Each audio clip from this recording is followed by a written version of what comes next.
Hello there. We watched a very interesting presentation last night at a virtual conference on leadership.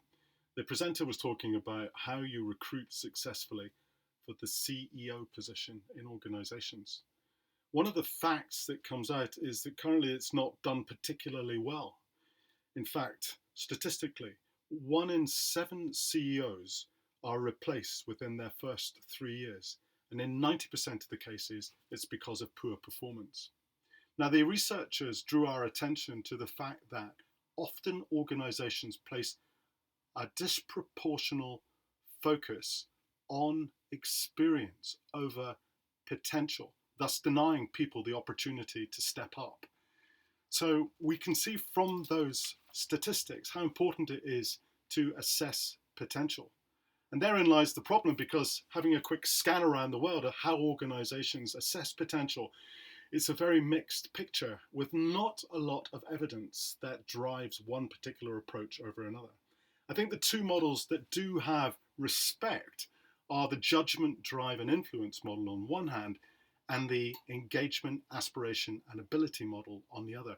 And you can see how those two models are very closely aligned. I just want to focus on one element from each of those models, the drive or the aspiration. The two, I would say, are close. And it really puts pressure, not just on the organization to give people the opportunity to demonstrate their aspiration or their drive, but also critically on the individual themselves. And the message here is very clear. Those who make time to put some sort of a plan together that drives them and their growth towards something that they desire, that captures what's happening, whether that be pushing themselves out of their comfort zone or whether they're just reflecting on a regular basis to lock in the learning that's happening all around them, whether that's a conscious drive to influence more broadly across the organization and get to know more stakeholders, whether it's a conscious drive to push yourself to find new learning, maybe internally or externally, or whether it's just as simple as putting your hand up and volunteering often so that you experience more within your organization.